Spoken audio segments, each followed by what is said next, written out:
message. Hello? I can't hear you, but you can hear me, right? We interrupt to bring you this. We've hijacked your daily dose of regurgitated news to bring you Navigating the Truth. Brace yourself, listeners, as you're about to enter a world where the narrative is no longer masqueraded as the truth. A world where the conspiracies of yesterday's translate into the truths of today. Are you listening? The veils covering the truth are lifting, and understandings once suppressed are finally being revealed. Will you be ready? And now, your host and navigator through these circles of lies, the host of Navigating the Truth, Caroline Bell Tumblety. Hi, welcome to Navigating the Truth. And my name is Caroline Bell Tumblety, and I am your host. And you are listening to Revolution Radio Studio A. We are listener supported. And if you go to revolution.radio website, there is a donate button. There's also a Patreon button. The donate button, if you want to just donate, is greatly appreciated. Or you can sign up for the Patreon, which would be a reoccurring whatever amount. And as I say, we would greatly appreciate it here. It's all volunteers behind the scenes, the hosts. They have tremendous guests. Something here for everybody. And I thank the listeners who listen in. And where was I? I guess last week I kind of took a little trip down memory lane as far as talking about the hypnosis and what my experience with it had been. So just to kind of recap, like a timeline, a timeline in my life, or multiple timelines in my life. So it was February 86th. I landed in Colorado, and it was we actually, when we left at the end of the ski season in Colorado, my ex was a skier, and I'm trying to think if it was April. I think it was right around like kind of mid-April, the ski season kind of wrapped up. And actually how we met was we met in a Chinese restaurant of all places. And I had went to Colorado because my cousin, I had been living in London, and my cousin had went to Colorado, and she was for London, and because her boyfriend had landed some management job in a hotel there, and he had invited her there, like with the promise that he would, when the season was finished, he would take her to Hawaii. So I think she went there like in maybe December, I want to say, yeah, because she was there a few months before I got there. And when I got there, that was why I went there. She was really lonely, and he was at work all day. And she didn't really have anybody, and I wasn't really doing anything. It was like I was living in London, I was working in London, but there was nothing really kind of holding me. Like it wasn't in any relationships, or like it was only 24. Like when I think back, like.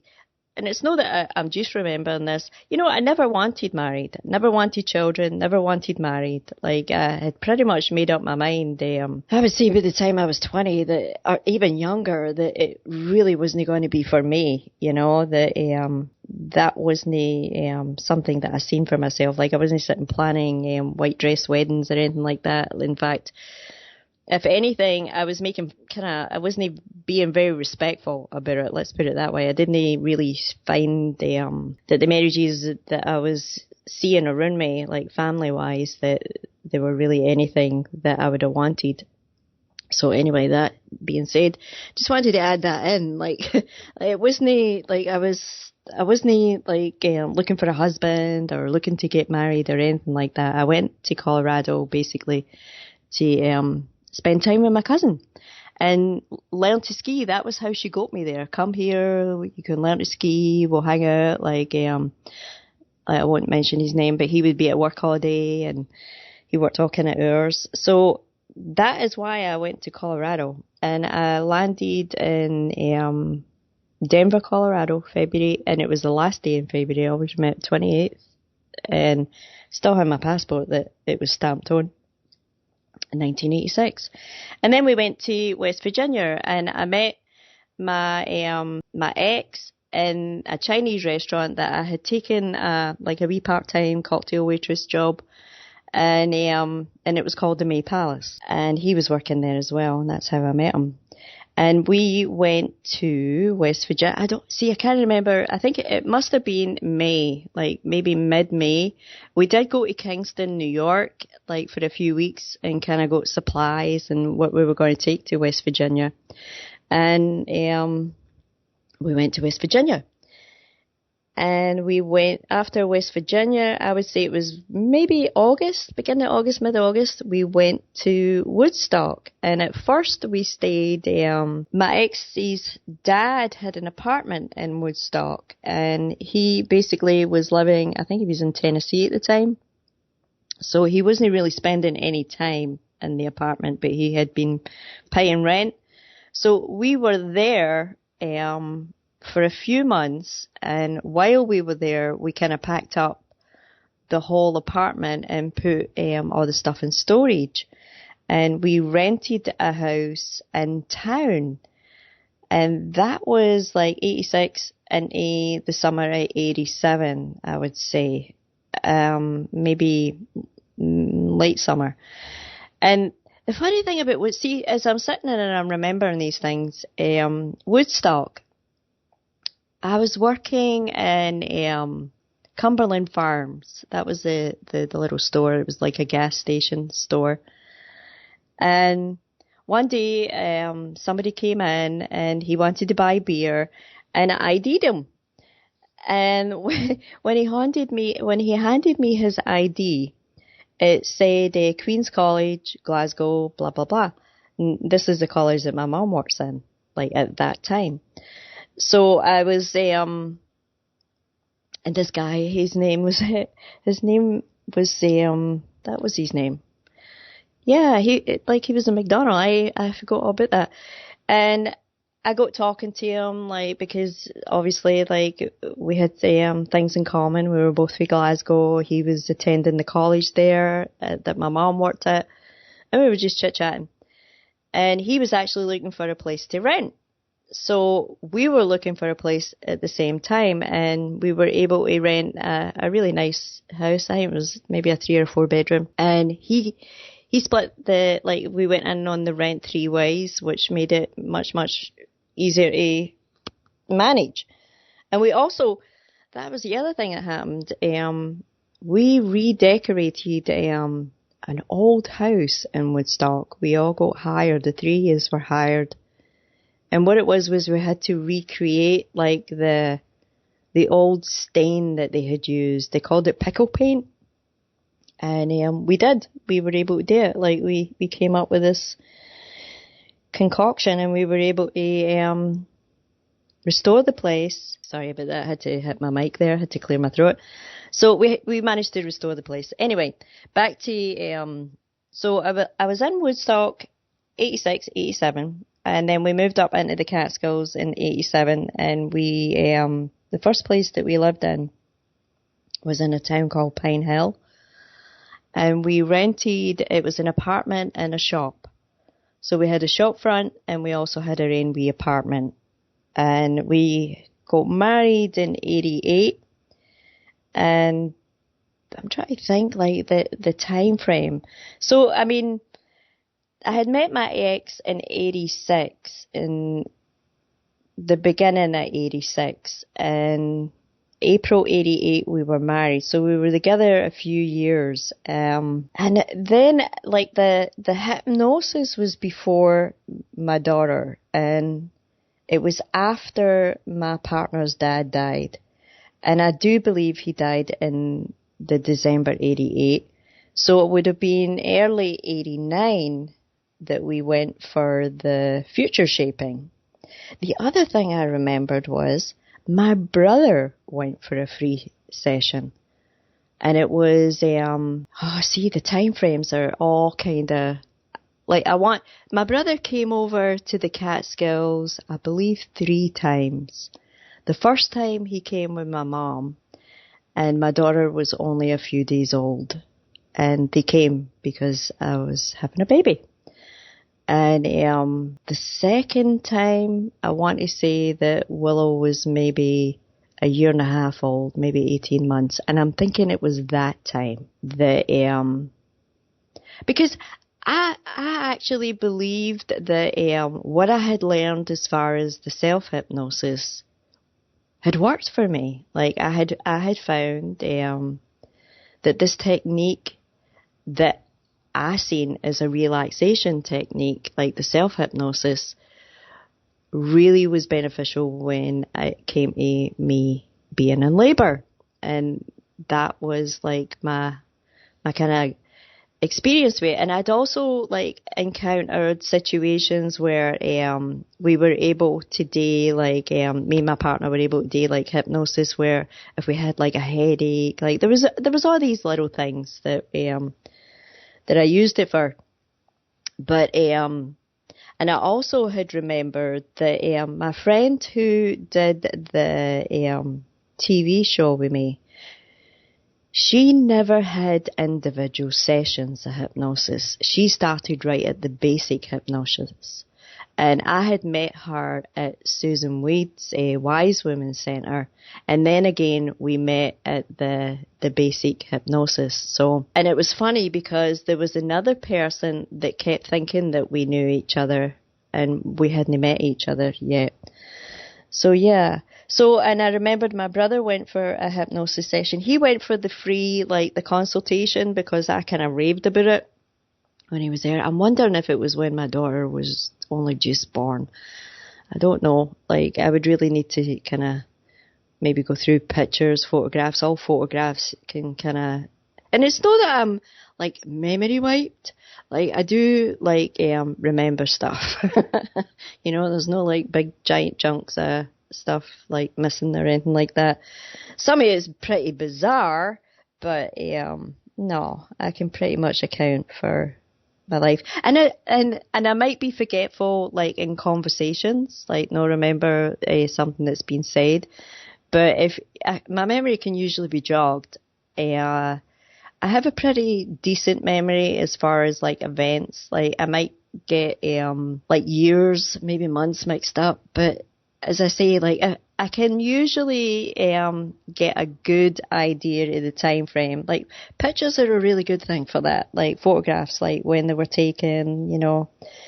And a lot of the times, a lot of the pictures I have dates on the back of them. When you would take them for development, they would date them. So I was always, that's one way. So yeah, and when my brother went, he had his appointment with Richard Zyro. And I remember my brother was, he was not a happy camper. He was.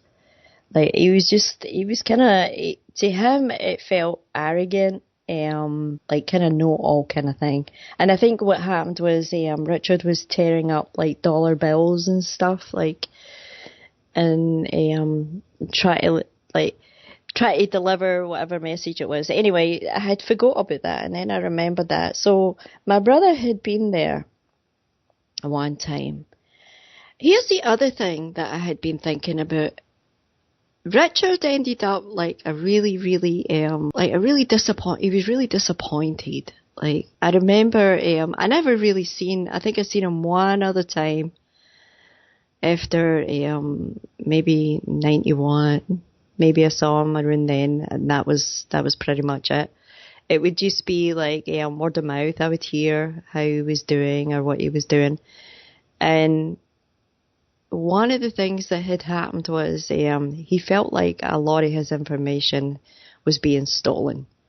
Like, a lot of it was being copied, a lot of it was being, and he wasn't getting the credit for it, and they were all kind of running with his stuff. And his stuff was pretty groundbreaking when I think about it. Like, even although I was kind of new to the information. I mean, before I had left Glasgow and moved to London, I had started doing yoga. I had got a book. I had bought myself a yoga book, and I was teaching myself yoga. I remember that. That was before I even went to London or America. So back to Richard. So that was a big bone of contention for him. Was he didn't get the recognition. He didn't get the recognition for some of the groundbreaking work that he was doing, and like that was what I had been told, and that was the impression that was being given. And Richard committed suicide. Richard actually shot himself in the head, and that was a really sad. It was a very, very sad because I think he had been living like in a kind of isolated state, and I don't know. I never seen him, and his ex-partner was the only one that kind of would tell me anything that was going on with Richard. So that was how Richard ended his time here. There was another thing I remembered was the hypnosis sessions. There was one hypnosis, and what it was like an acquaintance had asked me if I would talk to a girl who had went through a really traumatic experience. And I had left my ex, but I was still in the Catskills because I was still trying to get away. It was this kind of breaking away, but still kind of chained in a way. So, and it took me I think I left my ex in 94. No, 95 I left it, maybe 95 I left him, and it took until 98 to actually get out of the Catskills. So I had been asked if I would talk to this young woman who had been through a traumatic experience, and I was like, sure. And so she came by, and she couldn't talk for crying.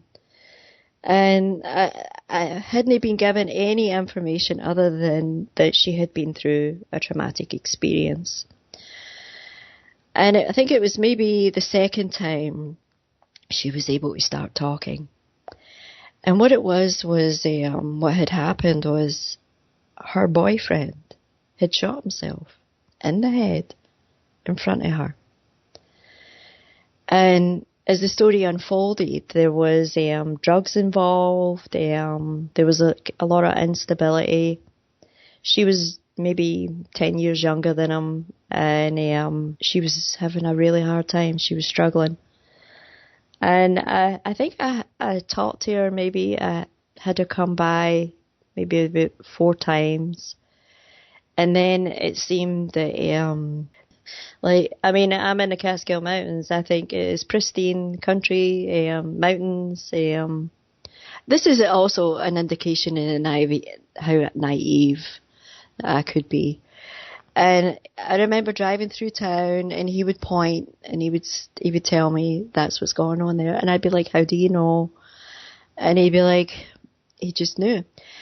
That was the other thing, and this was when my daughter was she was about 3, 2.5, 3, and he came over, and I had already. No, I hadn't left had I left my ex? See, I don't know. But he had came here because there was a time my brother came here when I had just left my ex. And my dad and my brother came at the same time. And it was just basically to make sure that I was okay. And my brother came, and I was living, we were living in a Hawkett Centre, they called it. And there was a movie crew showed up, and they were making a movie. And they were like giving out flyers, like if you wanted to be an extra, like in the movie, like just give us your phone number, and we'll be in touch. So I'm laughing about it, and I'm saying to my brother, we should do this while you're here, like just since we're driving by this, and they were filming everywhere I had to drive. So I signed us all up. I signed Willow up. I signed me up, and I signed my brother up, and we got called back, and they were like, "Yep, we need you." Blah blah blah. Turned out, it was, what was the name of the movie? Julian Poe, Tears of Julian Poe, or Julian Poe. I can't remember. If they changed the title. I think it was originally The Tears of Julian Poe, and then it became Julian Poe. And it was a B movie. And the movie was Alan somebody. There was a director. Can't remember. Anyways, so my brother, he actually got hired as the stand-in for Christian Slater. They were the same height, same build, and I mean, they were taking pictures of each other with their arms around each other, and it was a good time. You know, it was a strange time. It was an interesting time, and I was also in that movie. I think like there's just like one little scene where I'm coming out of a church, and I swear I look like I'm 90. I remember like seeing it. I mean, it's like a half a second, and I was like, "Oh my god!" But it wasn't a well-known movie, and the whole movie was about this guy that decides to come to this backwoodsy town to end his life, like suicide. He comes to commit suicide, and that's what it's all about. And the town find out that that's what he wants to do, and then he changes his mind because he meets a girl, and all the villagers are really annoyed because they were counting on it. It's not a good movie, but it was kind of interesting. And as I say, my brother had more employment with him than me or my daughter. He was getting called every day. They wanted him to stand in, and they were feeding him filet mignon. And he had a good laugh. You know, he had a good time there, for what I understand. So that had came back to me. So so back to the girl who came. That was a really, really intense time, and I didn't want to turn her away, but I also didn't use hypnosis. I just sat and listened to her, and because I was already pretty much at that point thinking that hypnosis, as far as doing hypnosis with another, I would have had to have known them well. They would have to have known me well. You need trust. You really need to have trust, because it's not quite what they present it as. And I had at least it wasn't like the double induction, the hypnosis sessions where I had like the guide. This was different for any kind of self hypnosis that I was doing. So, anyways, and it wasn't always like I never seen it as a negative thing until later.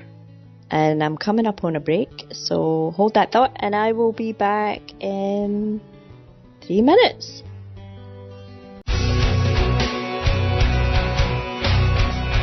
All right, thanks for listening while we take that short break here at Revolution Radio, freedomslips.com. And yeah, we're going to get back to your host.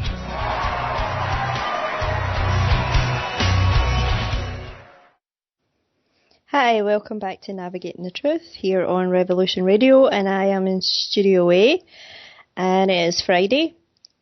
It is, I always get mixed up with the time because it's only like 9:30 there, and it is 2:30 here. We had the summer solstice.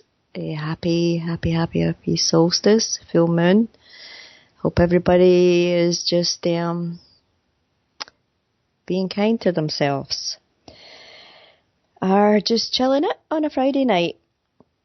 I hope you're doing, you're obviously listening. Hope it's just a real nice, relaxing night.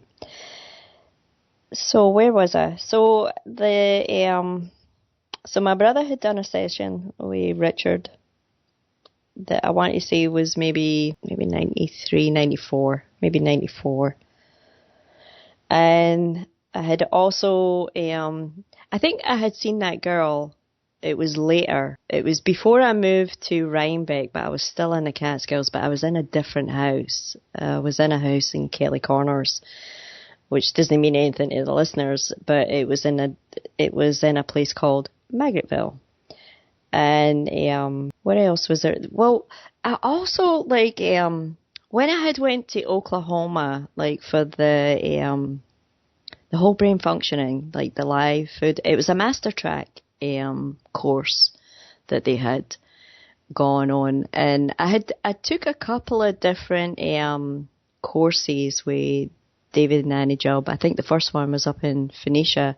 It was at the Pathwork was the name of the place. It was a big, a lot of land. It was beautiful.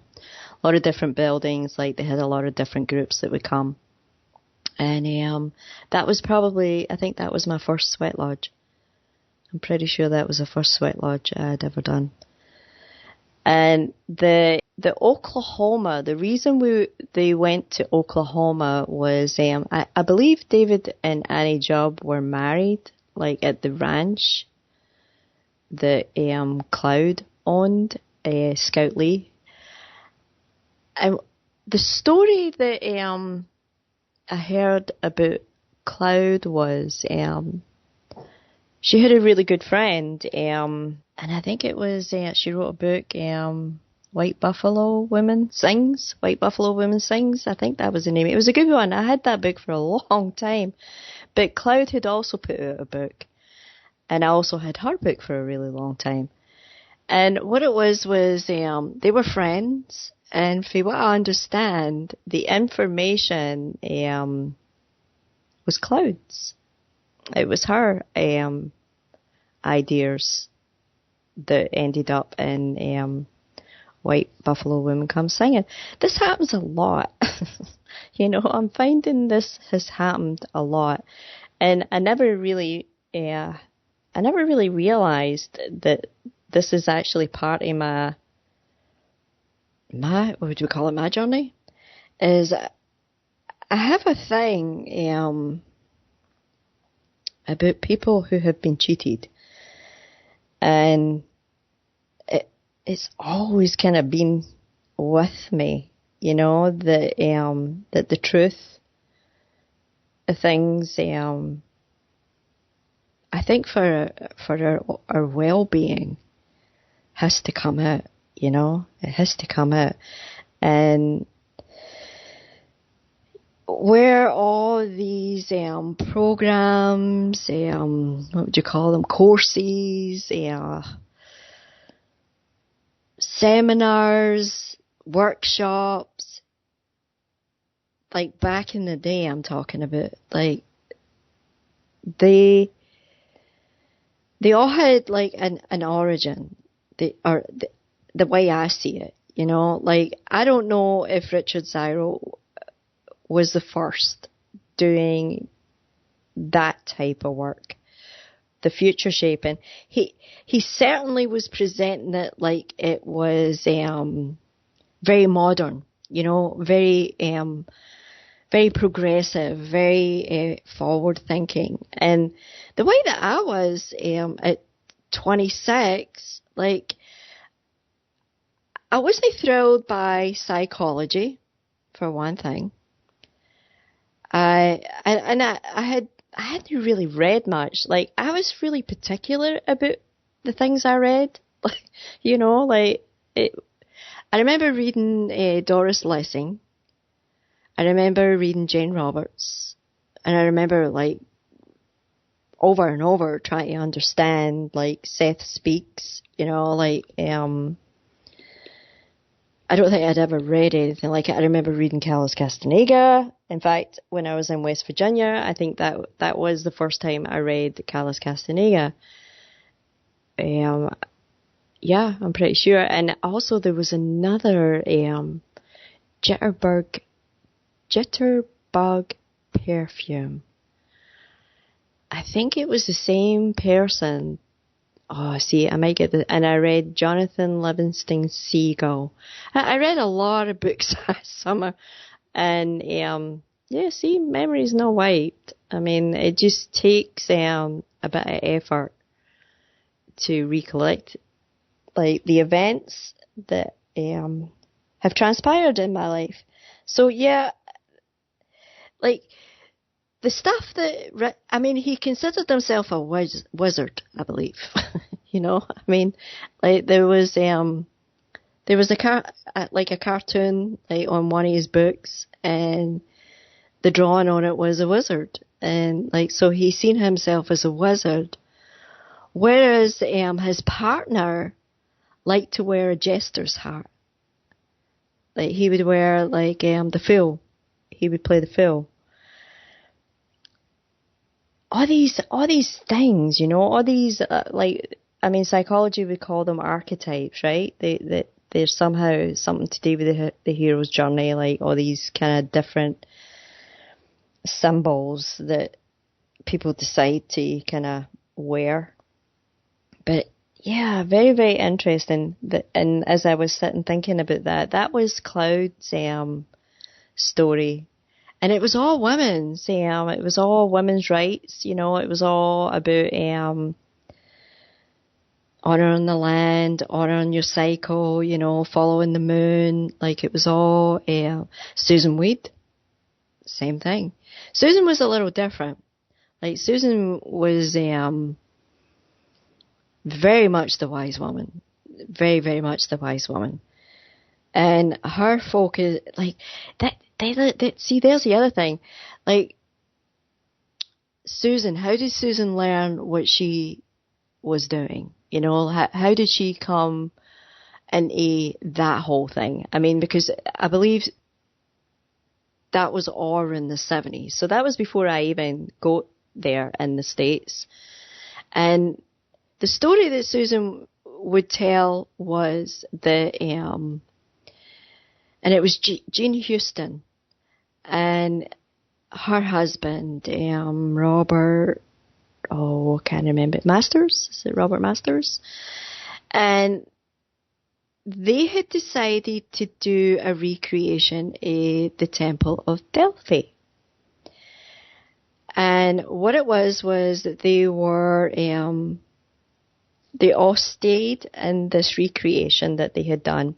And it was basically they were to stay there for a couple of days, and they would be dreaming, you know, like looking for vision, looking for prophecy, or like whatever, you know, vision. And I guess Susan had attended this, and her menstrual cycle had started, like, during the workshop. And I guess that's where she got all her inspiration, was for this workshop that they recreated the Temple of Delphi. So, I mean, I knew a little about Jean Houston, didn't know too much, but I believe I had read some of her work, and it turns out she's the one who coined the whole inner child. Like, that was her thing. It was her. It came from her. It's really, really interesting, you know, like, where all this stuff originates. And, I mean, is that the budding of, like, the New Age? Because I never seen Susan Weed as New Agey. Like, I saw her as more, like, tapping into, like, the ancient ways. And the same way Jean Houston, I didn't see, like, a kind of flaky approach or anything like that. Like, she was all about, like, recreating temples, you know, like, again, I was pretty naive, like, when I think back on it. I actually did do a seminar or a workshop with Jean Houston many years later. In fact, I was living in Rhinebeck, and I was working with the nuns, and she had a workshop that was, oh God, it was somewhere in New York, and it was some kind of yoga center. And I went there, and it was just a weekend. And that was pretty much the only time I ever did anything. And she had quite a following. She had quite a following, older women, like that probably had been with her, like for she had started her workshops. I think, her husband was already dead by that time. And that was when I first found out about the stem cells. She had a knee, the stem cells put in her knee. And she was bounding upstairs. And at that time, she was already, 75, 76. Because I was about 45, I think, when I went there. So so that was Jean Houston. So why did I go on that wee tangent? I was kind of recreating like the whole scene, you know, because when I was like doing like hypnosis and going out to Oklahoma, and this all felt like it was the forefront. You know, I'm pretty sure like it had been done before, but we were kind of like, ooh. The food was really eye-opening for me. That was where I got my education, like how much it takes to produce like a pound of beef, like how much water, how much grain, like all that was all broken down for us. Like how to eat, like for like optimum like energy, clarity, well-being, like what would be the best approach to food, and like it was a great education, you know. It really was a great education. I mean, I didn't agree with everything, and see, that's the thing, I never agree with everything, and I guess that's independent thinking, right? Yeah, we're always going to have like my kitty just jumped up on the laptop there. I don't know if he paused anything or what. I think it's okay. I think I'm okay. Yeah, I'm okay. So, yeah, and I could say that whole brain functioning, live food and nutrition, which was basically they believed that everything should be raw. Like, they didn't eat meat. Like, we're not talking about raw meat or anything like that. The whole idea was to move away from the meat. And I mean, it wasn't vegan, it was totally vegetarian, and things were only blanched. I mean, we would have maybe miso soup, but it would be like lukewarm. Everything was prepared, like you would prepare it together, like, and you would understand like why you were combining certain foods. And I'll tell you, like, the people that came after that were basically taking the information for there. That's how it all looks like. I mean, I learned about like heavy metals in the system, how they're difficult to get out, for one thing. Also, the ingredients in certain vaccinations. That's how I found out about the mercury in the vaccinations, and I found out about just the toxicity. And I mean, I was young. I was experiencing things that were being just signed off as allergies, you know, like adolescence, and I basically only had like one filling in my mouth, and it was up until I was pregnant, and I started having like toothache. Like I was getting a lot of different things going on in my mouth. And I had also had an accident when I was young, and it had broke the bone like in the front of my mouth, and had killed the nerve and like one of my big front tooth and the one next to it. And that happened when I was about 14. When that happened. So there was stuff going on with my teeth real early on. And the truth of it is, when the mercury was finally out of my mouth, I felt 100% better within weeks. I still have allergies, that I seem to be having a better understanding of.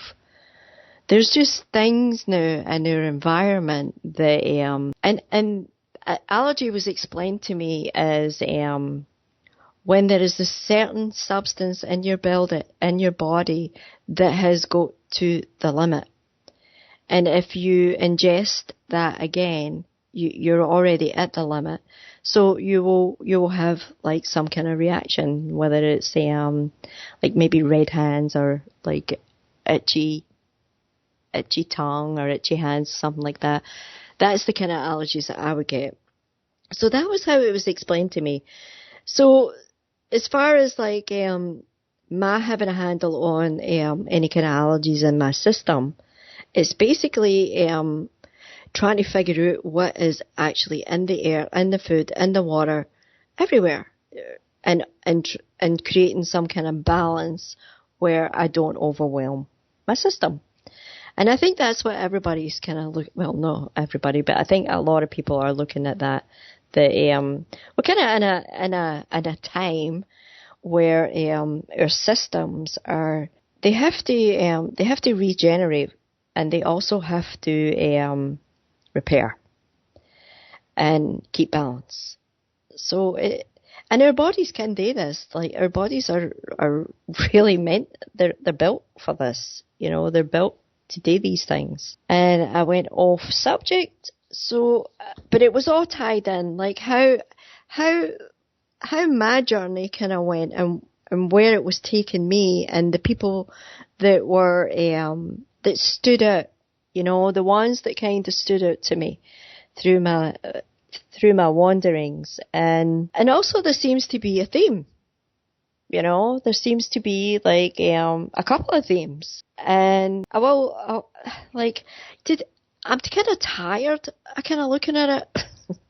You know, I'm kind of done. You know, I've had there has been a series of shocks. Let's put it that way.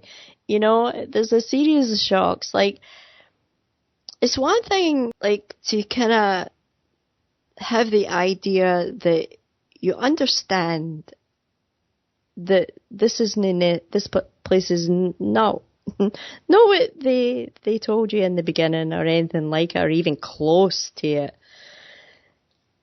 And after the initial shock that a lot of it is just orchestrated, and it all has to do with manipulation, and what I've heard it referred like the invisible hand, the hand behind it all. And I'm not saying that that's not what it is. It's looking pretty definite that that's what it is. But what I don't like about it all is the idea that somehow everybody's owned. No. No. Mm-mm. That's not going to help anybody. You know? That kind of talking is not helping anybody. There has been so much deceit here. So many lies. You know, so many hijacks. And it's just stupid. You know, it's just dumb. It's just like who's getting their jollies, like, for all this? You know? Like, actually, like, I'm going to change the subject a wee bit. For some reason, Eminem popped in my mind there. He has released a new song. I think I watched the video a couple of weeks ago. I can't play it on the radio. Like, in Scotland, I can't find a clean enough version to play it on the radio. But it's actually good. Anybody gets a chance to look at it. Like, I mean, I never purchased any of his music or anything like that, but I did appreciate them. You know, I think he was a fine rapper. He is a fine rapper. Impressive, but and also, like, kind of lived his life out in the public, and you know, you look at some of the celebrities and you think to yourself, was it worth it? You know, was it worth it? And I think the fame, the power, the money, you know, like, it's attractive, but I don't think that was the point. You know, I don't think that was the point at all. I think the point was that we were supposed to get to the stage acceptance. We were supposed to get to that point. We were supposed to get to the... See, the whole idea of the telepathy thing was there wouldn't be any misleading, like the written word is, even like the words, the mouth. Telepathy, there's none of that, there's none of that. There's no hiding it, there's no hiding anything. And that would be a much more evolved and enlightened place to be, I would have thought. And that is where we could have been, but we're not. And it's because shenanigans. No other two ways about it. Just total shenanigans. And what I would say to anybody that thinks they're on, get yourself to a mirror and have a talk. Because no, that's not going to help. That's just not going to help. And it's not true. Don't let anybody tell you it's true. It's not freaking true. It's, yeah, we get tricked. We make agreements. I know for a fact that, I do know for a fact that double induction, I went up. There were a whole bunch of people there. I'm pretty sure I agreed to something, but interesting that the only things that I remember are just like a flash and a flash, But yeah, no agreeing to anything, like not picking sides with the ones that want to wage war. No, not doing it. But what I will do is I will protect myself and I will protect who I love, and that will continue. And I follow what I was taught, don't hit first, but hit last. Be the last one in. So yeah, and I don't even like talking like that. It just sounds so like it just sounds. But these are the facts. These are the solids. Like this place is not what we thought it was, and I got more to tell on some of it, but I think I'll probably pause on it. And I'm rethinking how I'm doing, if there's anybody out there that subscribed to the YouTube channel, thank you very much. I'm up to 90. And, oh God, I ran out of time. So, thank you for listening in. I will be back next week. And my daughter Willow's going to join me and we're going to talk again about films. So, come on back and have a great weekend, everybody, and a fantastic week. Bye.